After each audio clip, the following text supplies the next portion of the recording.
views, opinions, and positions expressed on this radio program are those of the speakers, authors, or other contributors. This broadcast is intended for entertainment purposes only.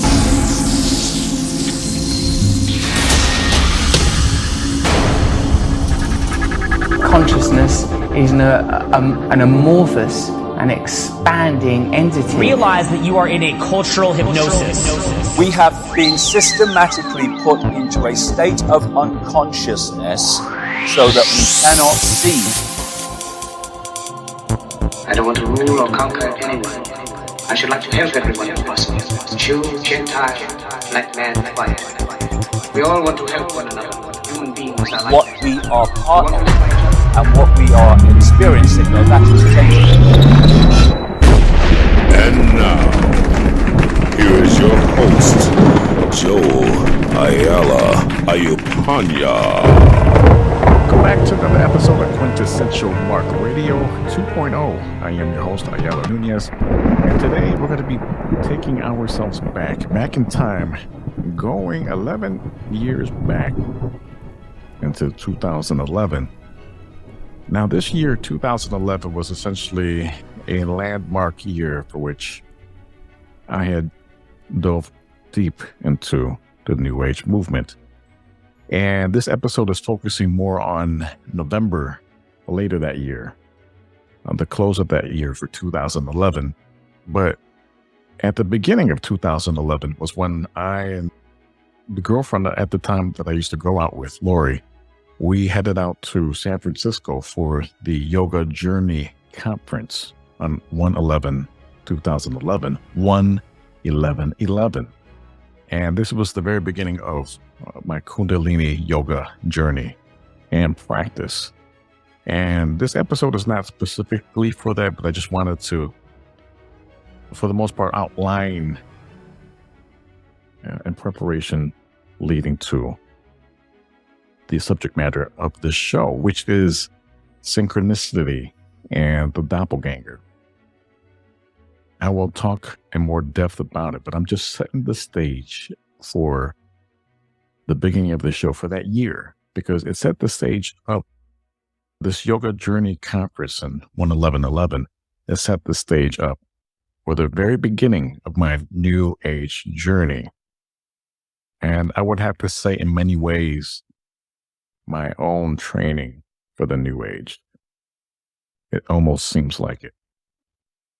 And for those who have been following me for the most part, following my journey for the last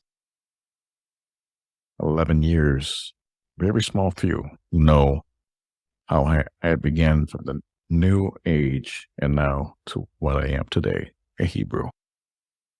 And for those of you who are still friends on Facebook and family, of course, for the most part, that journey specifically. But later that year in 2011, I found myself on 11/11/11 in Sedona, Arizona. Go figure, because I live in Phoenix right now. And so that was where I was at a New Age conference where the main focus was for that essential time period, November 11th, 2011, 11/11/11. It was essentially, according to the New Agers, a gateway. Okay. And so what had happened was essentially, I was into numerology, sacred geometry. I was into alchemy. And at that time, I would have to say I was at the very beginning stages of writing my book, The Book of Positive Light in Reference to the Heart. So everything just seemed so magical. It just seemed so right. And it seemed that I was doing everything on the path to this goodness, to this righteousness, this awakening per se. And when we're talking about the New Age awakening and all this stuff that which people may have thought was the right way to go, I would have to say the more modern day spin to this would essentially be what essentially happened in 2010-11 this new wave of New Agers. And I guess what I have to say, it's the hippie movement 2.0. And that is exactly what had happened. As to what it is right now, I wouldn't even know how to even describe it. It's so ridiculous, so absurd. But anyway, the reason why the title of this show is called Synchronicity and the Doppelganger. Well, all of this of what has been happening in 2011 were essentially like breadcrumbs leading to a trail. And for what I had experienced leading to this very point, this very beginning, I started to realize that, oh my goodness, like one specific event will lead to another. And the main thing about that, to a person who is seeking truth and he thinks he's on the right path, just how I had described it characterizes what many people have been experiencing in the new age. And it's that bait.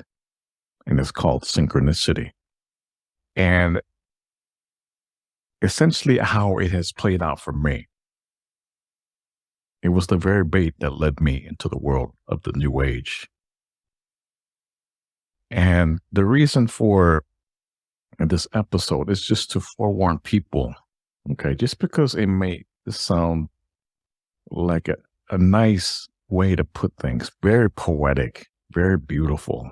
Even the way something may look, very beautiful, sexy. Okay.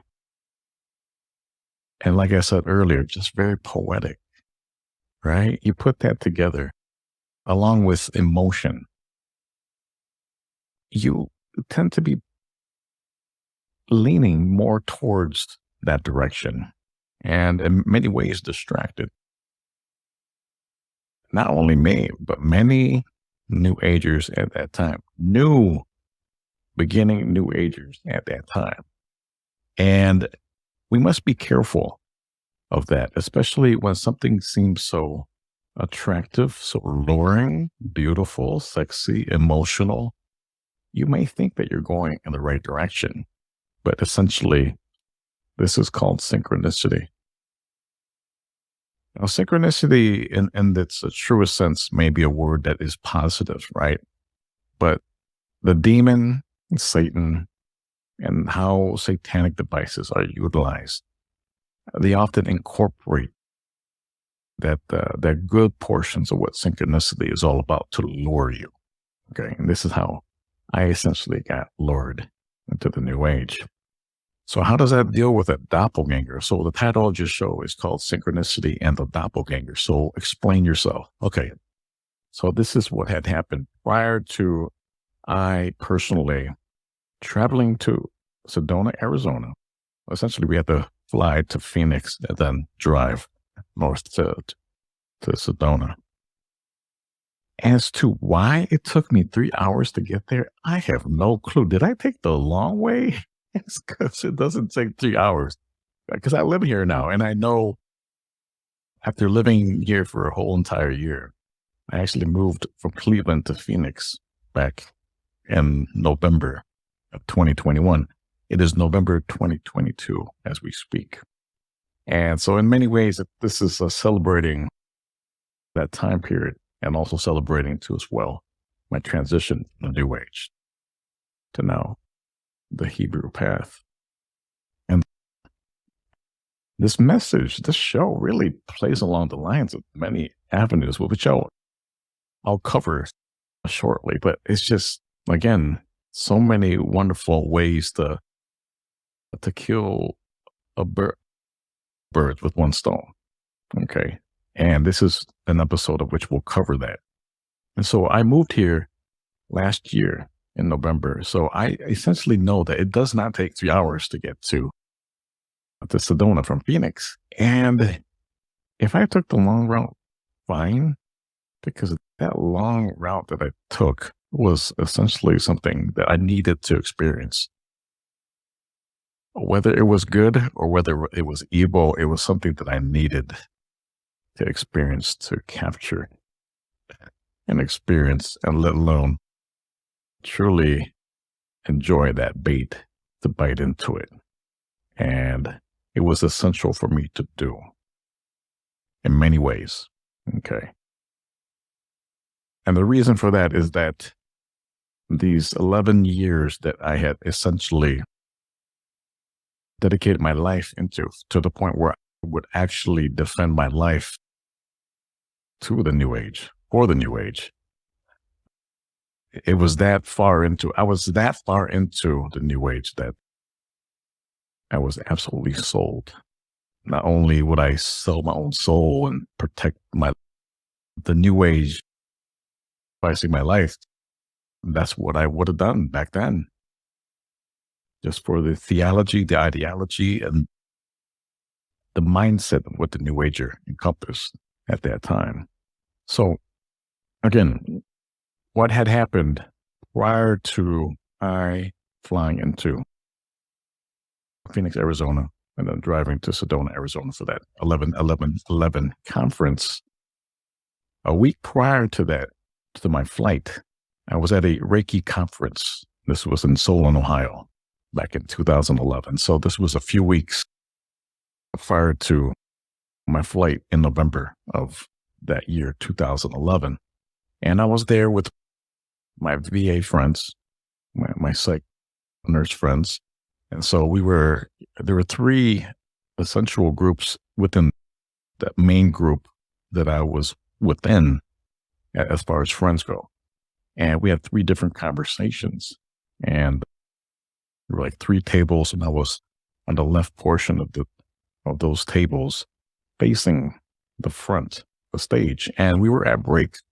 So what was I say? I would have to say maybe an hour or 2 hours into it, we were on break. So we were just getting some coffee, getting some drinks, beverages, and some snacks. In the meantime, having a good conversation. We were enjoying ourselves amongst friends. And then straight out the blue, to the left side of me, the left corner of my eye, was this woman. And Caucasian, brown hair. And she goes, at the time, although even before front with it, my real name is Joel. And she goes, Joel, oh my, what are you doing here? And I responded with this puzzled look on my face. And I'm sure she saw, it's hard for me to hide my expressions with many things, as people will know. And she goes, Joel, what are you doing here? Oh my gosh, I haven't seen you for a minute. Joel, Arizona? And I remember she mentioned my last name. And she goes, Nurse Joel from Phoenix. Oh my gosh, what are you doing here? And again, as she kept on talking with excitement, just so shocked, and just the sincerity of her voice, as if we were like really good friends. And she had this shocked look on her face, waiting for my response. And I go, I am sorry. I do not know you. And I started looking at my friends to my right, looking at her, and I was just absolutely shocked to know that. And I'm very good with knowing at least a face. But in that specific instance, I did not know who the heck she was. Until this day, I still don't know. Okay. And the reason why I say that, I'll explain as I go further into this story. And so she is, you can see the expression on her face of how disappointed she was. And that she was, like, in her mind, she knew that she knew me. She knew all of my facial nuances, my expressions, the way I say things. There's a certain way that I say things and respond particular ways. I do stutter a little bit. And she even told me that, oh my gosh, it's you. I know it's you, Joel. Phoenix, nurse, bald head, Filipino. She described, and she mentioned my last name. And she was convinced that it was me. And just the look of disappointment on her face And within her mind, as I could clearly see with her eyes, just can't believe you do not remember me. That as if she was a very good friend. I worked with her, or we were like that close as far as being friends. I'm not really sure if there was that look of her, like whether there was something even more, something more intimate. I'm not really sure, but it was at least to the best of, or even if there was like a slight sense of attraction, I'm not sure, but at least at the very most, to where we were very close. Okay. And then she was just hurt, shot down. And then I explained to her, I'd never been to Phoenix, Arizona. I'd never been there ever. But guess what? In the next week or so, I'm heading down there to Phoenix. My flight is next week. And then I'm going to be heading out to Sedona for this conference. And she goes, so you never been there? And she goes, again, she repeated herself one more time and goes, Joel, Phoenix, nurse, Filipino, bald head. Yeah, and yes, I still sport voluntarily a bald head type of look. And she was like, but that's you. I know. I'm talking to you right now, and that is you. And so anyway, after that moment, and I didn't see her again because I was still pretty shocked. And I think we had maybe an hour and a half left of the conference, the Reiki conference there in Solon. And people within my group were like, what was that all about? And my one friend of whom I worked with before, we were taking the same conference course too as well. And till this day, that moment still shocks her. And it makes me I feel like just calling her up and having her on the show just to recollect that moment, because she is the only witness that I have of that event. Now, of course, you guys know me, for those who have been following me. I've told the story about the account of the 13-foot giant in that Walmart. And now here's another story of which it just boggles my mind with fascination. But at the end of the show, I want to cover at least what I think is behind all this. Okay. As a new wager, I'm thinking, oh my goodness, what is this all about? And so again, just the whole thing of emotion, the fascination, the intrigue. Oh my goodness, synchronicity, right? And okay, so moving forward, the Reiki conference in Solon, a week or so before my flight out to Phoenix, I'm heading out to Phoenix. And then pretty much for the most part, have enjoyed the conference at the 11-11-11 conference in Sedona. And within my own mind, as a new ager, as a new ager, more synchronicities, more parallels, more breadcrumbs being picked up along the path to a certain direction. And then just a fabulous time that I had in those 12, 13 days, right? And so just remember, the conference, the main conference, and all the festivities surrounded that event on November 11th, 2011. And towards the tail end of my time there, and throughout the span of those 12, 13 days, because I often got up kind of late, and so I always found myself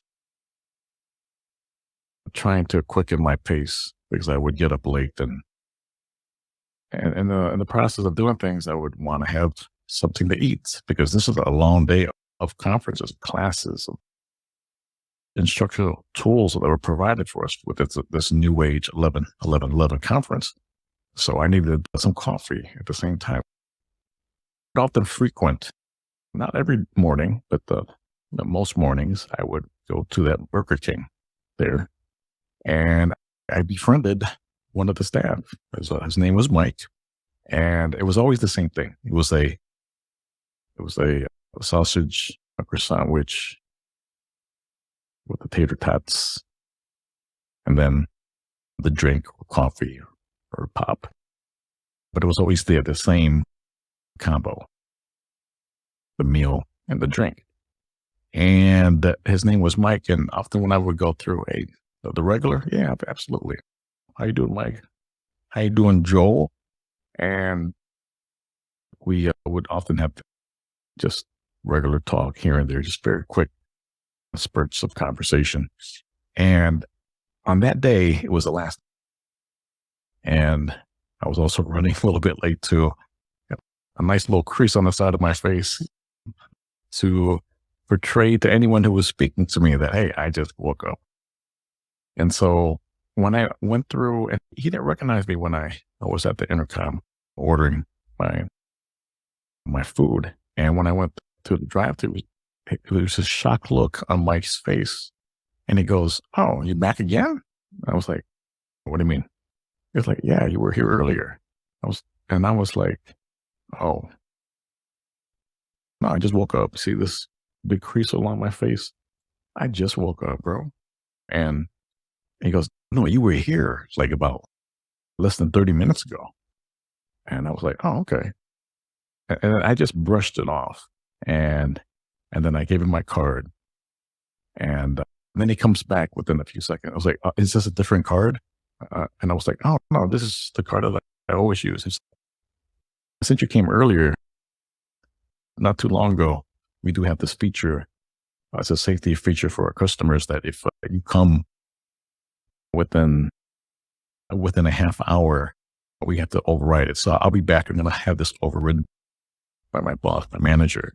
And I just tried to pull him back, but it was already gone. Trying to pull him back and say, "No, what are you talking about? I haven't been here."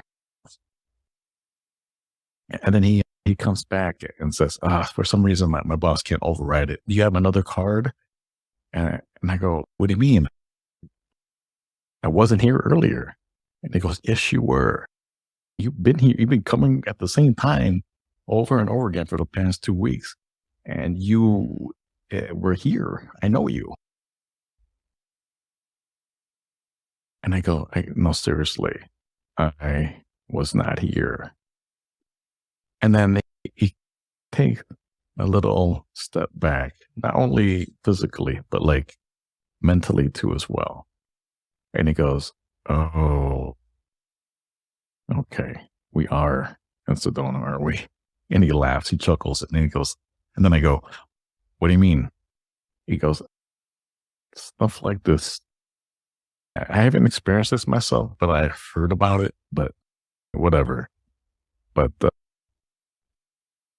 and because I live here and this is what I do and so many things that happen that on the regular, I guess people who do not become so that far exposed to stuff that they may see this as being significant. But when you see this on the regular, it's okay. Another thing that happened.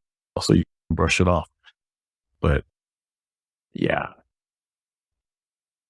if you don't mind, if we wait like another 5 minutes, the card will work back again and it'll work. So we waited and the card worked. So that was the second time that something like this happened, to where there was another account of me. And at one particular point, just very momentarily, I thought to myself, okay, who's impersonating me? But then this second time around, I didn't question it. And I just started to just absorb and take it in. This was the last day. So that was account number 2, okay, of this other persona of me, apparently, who exists simultaneously at the same time that I exist. And then the third account came when Actually, I had one of my, I wouldn't say friends, but one of the other people that joined the conference there in Sedona. She remembered seeing me and she bummed a ride off of me. And then we ended up being there at the Phoenix airport. And I believe she was going to Milwaukee and I was going, of course, to Cleveland. So we were waiting simultaneously. And then she left. And then again, straight out the blue, at the corner of my eye, this woman approaches me. And she goes, and she points the finger at me like ever so slightly, Joel? And I'm like, yeah, with a little smile on my face, big question mark. And she goes, yeah, I just want to let you know that throughout the whole time that I was there at the conference, and I was like, you were there at the conference too? And she was like, yeah. I wanted to approach you because I know you, but and you have the same likeness, the way you speak, the way you hold yourself, you're the same height, bald head, Filipino, you're a nurse. And I was like, okay, so are you about to say something that either I should or should know? And she goes, you should know, because I wanted to approach you and say hi, but I knew it wasn't you, but it was you. It's weird. And I'm like, you're not the first. You're not the first. And she's talked specifically, there is a you that exists in Phoenix that is a nurse, Filipino, bald head like you, same height, 5'7". And you have a presence there. And I didn't ask her specifically as to the presence, like, what does that mean? So this was in 2011, a time when I was so enthralled by Sedona. Would I ever move there? Just the thought of how much of an experience that was, I absolutely loved it. To move there, that'd be great. But even if I just entertained the thought of moving there, it would probably be to Sedona or even to Prescott, northern Arizona, but definitely not Phoenix, because Phoenix gets hot. And back then, I wasn't too privy to anything that was hot climate. My body, just me, it would not take it. Today, a little bit different story. But back then, the whole intention, if I was to entertain the thought to move there, it would be in northern Arizona, cooler climate, closer to Sedona, boom. And so that was account number 3. And the full ride, the 4-hour flight from Phoenix to Cleveland. Again, I must emphasize Phoenix to Cleveland. It took 4 hours, and this whole thing was new to me. And I didn't even know what the word doppelganger even really meant or stood for. And so when I got back home and I told her about the experience, my cousin told me, oh, that's a doppelganger. Yeah, that's a doppelganger. And then I had to look it up because she told me about it. She didn't really explain. And I was just so dumbfounded by that word. Like, what kind of word is that? It was new to me. Absolutely a new word, as if I was a toddler being exposed to new information. And so that was account number 3 of my doppelganger. Now, it seems fascinating at this particular point, but then the 4th account is what really freaked me out. Okay, so I get back home on I believe my flight got in there early in the morning. That's when we took off from Phoenix. And then by the time I got back, and it was November, so my lease to my apartment complex. And this was in Strongsville, Ohio.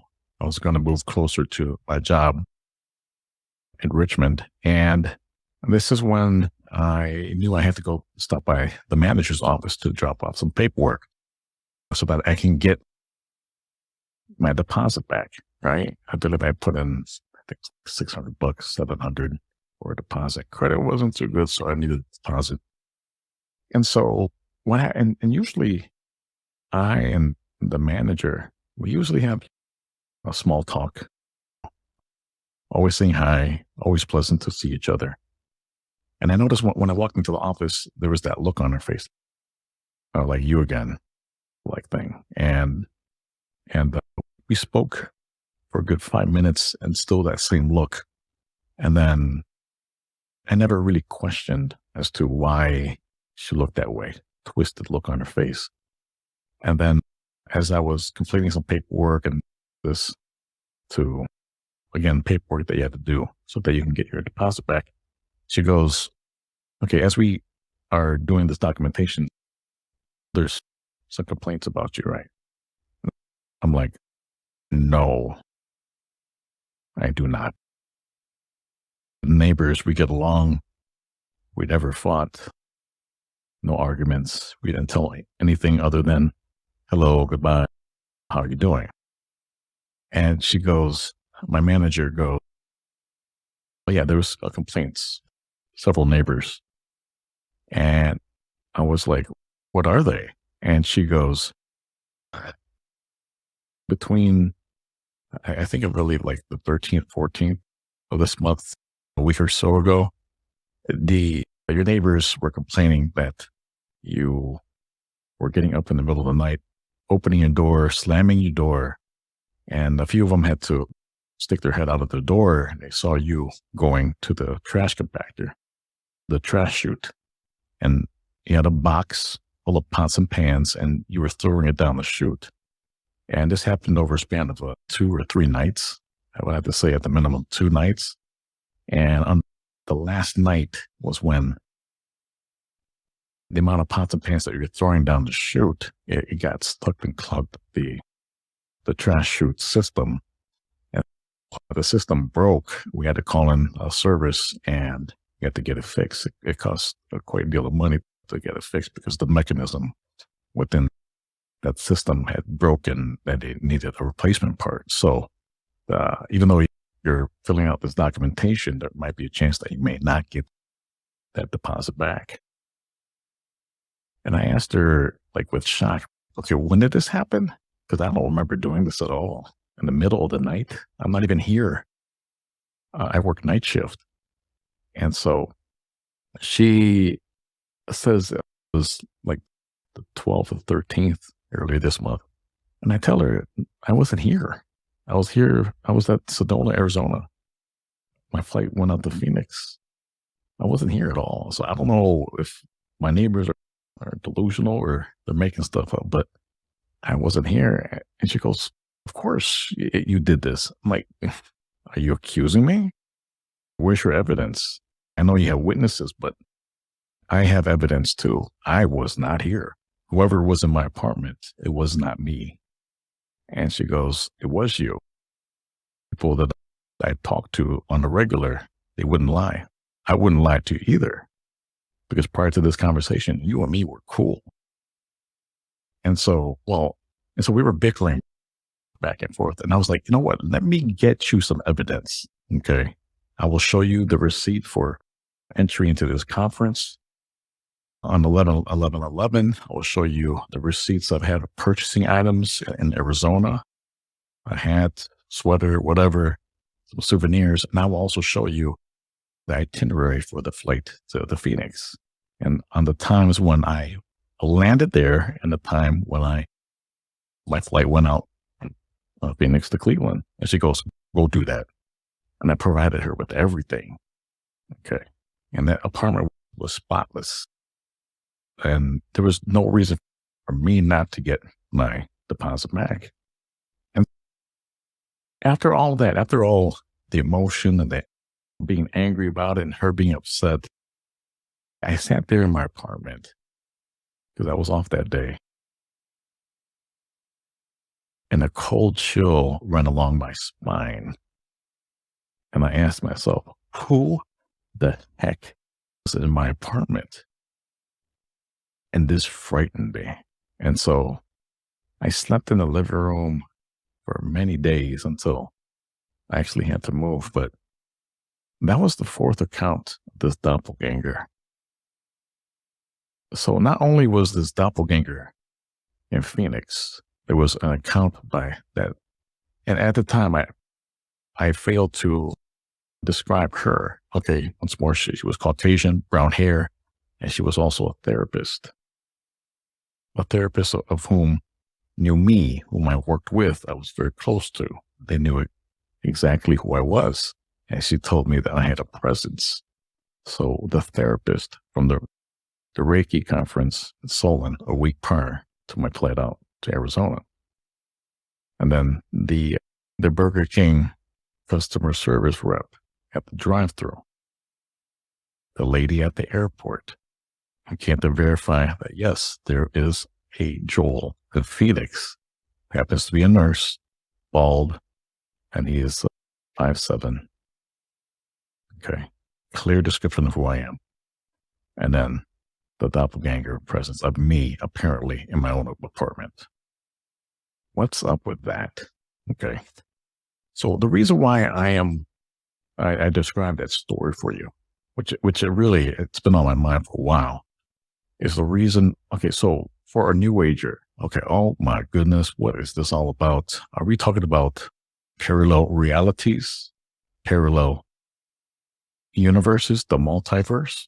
Okay. We just recently, we did have a Spider-Man, the last Spider-Man movie where it talked about multiple universes, the multiverse.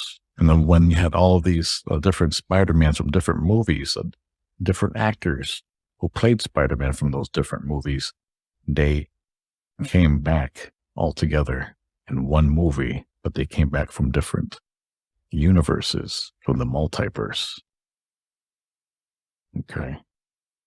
Now I'm starting to realize another thing that's present here as we speak. We must realize what is actually happening. Okay. According to Ephesians chapter 6, verse 12, for we wrestle not against flesh and blood, but against principalities, against powers, against the rulers of darkness of this world, against spiritual wickedness in high places. Could it be that the same bait, or the same nature of bait, which is being exposed to New Agers, is synchronicity? The demon can present itself, shape-shift into many different ways, not only into angels of light, just like how Satan does, but in ideology, synchronicity, emotion, theology. And for those of you who are seekers looking for truth or the path towards truth, an event like this could essentially tell you something like, oh my goodness, this is fascinating. I am on the right path. I am awake. I am awakened. I am more awake than you or anybody else. Look at me. Look what I've done. Look at myself. I did this by myself. You see what I'm saying? It gets to your ego. And then it's all about the doctrine, the fallacy, the false doctrine and fallacy of the ideology, promotion, glorification of self. You see? You see how Satan works? Take no part in unfruitful works of darkness, but instead expose them. Ephesians 5, verse 11. They are to teach my people how to discern what is holy in contrast to what is common, showing them how to discern between what is unclean and clean.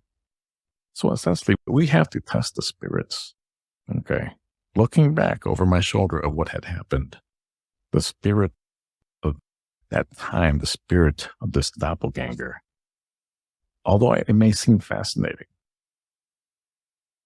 and fascinating in a way of how that therapist described me, that other person, or the same person, being in Phoenix, the therapist, right?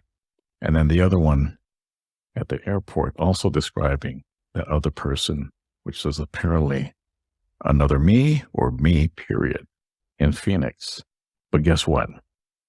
I live in Phoenix now. And I speak to you now, 11 years later, from that very date, 11 years ago, on November 11th, 2011. What's up with that? So, for anyone who is in question, okay, we do indeed have to test the spirits. And it seems to be that the demon, the Satan, the fallen ones, and all that stuff in between, we must test the spirits for what they are. We must test everything. According to 1 John 4, beloved, do not believe every spirit, but test the spirits to see whether they are from God or from many false prophets. For many false prophets have gone out into this world. Okay. Even I cannot trust myself. But the only one that we can trust, whom we can trust, is the Most High God, the God of Abraham, Isaac, and Jacob. We must trust in the Most High, our Father, the Most High Elohim, Yahuwah. And so, for all of you, those of you who are New Agers, I want to see essentially your perspective from both sides. The New Ager group, Christians, from what the rabbis from the Hebraic lines are talk about. What is your angle? I would like to know your angles, perspective. If you have any questions about this, please by all means give me a ring at 216-618-3252. And if you would like to email me your thoughts about this episode, please by all means do. And email me at truthontdemand@rootrevolutionradio.com. If you would like to check out our ministry here for our broadcast, please by all means check out our official website at r3tvministries.com. Please visit the official blog for our network at walkawayfromthenewage.com. And if you would like to check out this episode, play it back over and over again so that you can understand it better, please by all means visit the official website for this podcast at qmr20.com. Thank you so much for tuning in. We'll see you next time on Quintessential Mark Radio 2.0. God bless.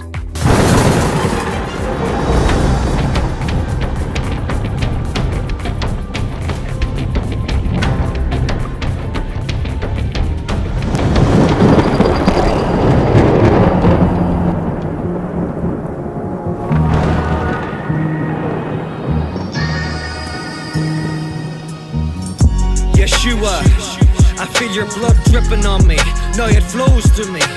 All roads lead back to AD 33. All these devil highways lead back to AD 33. Split the temples, back to AD 33. Take me back to AD 33. Yeah. Real Revolution Radio. Facing down the fallen angels, locking horns with this evil down through the ages, down through the ages. Thorns on the crown, barbs on his crown as we stand under. Jesus looking down, Yeshua gazing down, blood on his brow, pain in his frown, split the temples, died for our sins. Now take that man down, unnail him, lay his body down. We'll shudder the radio waves with revolution blades shine blue. Warn us Luciferians at perimeters, the very air is polluted. Devil's advocates suited and booted, pinstripe with lies, but we shine in the truth. We have our stripes, we're not fallen angels. The human condition, arsenal to their ammunition. It weakens our position, puts a taint on God's mission. So we gotta reconnect the sleeping minds to the ignition. Facing down the fallen angels, locking horns with this evil down through the ages, down through the ages. Thorns on the crown, barbs on his crown as we stand under. Jesus looking down, Yeshua gazing down, blood on his brow, pain in his frown, split the temples, died for our sins. Now take that man down, unnail him, lay his body down. Unplug you from the matrix, hook you up to source power, reinstate your purpose, no climbing Babel's tower. Gearing you up, anointed truth seekers, take you out the hidden fields, put you in the killing fields. New age Decepticons launching out all assaults on all fronts. God steeple shutters and war fog, demonic realms open up, now you open fire up, defecting from the new age deception. God of the Most High, we walk with old body giants, mobilizing Christian armies, swords made of raw defiance. Old gods in our blood like Christ-barbed soldiers, follow the steps of the giants, the Nephilim order. Our gospel in the battlefield, smash satanic shields. Code of honor in our blood, never see us yield. Conscious human beings doing the Almighty's work, channel the forces of light back into this world. Facing down the fallen angels, locking horns with this evil down through the ages, down through the ages. Thorns on the crown, barbs on his crown as we stand under. Jesus looking down, Yeshua gazing down, blood on his brow, pain in his frown, split the temples, died for our sins. Now take that man down, unnail him, lay his body down. I will lay your body down, we will lay your body down. Real Revolution Radio. Yeah. Credit where credit's due. Shout out to our new age defectors, John Ramirez, Stephen Bankars, Doreen Virtue. May God be with you.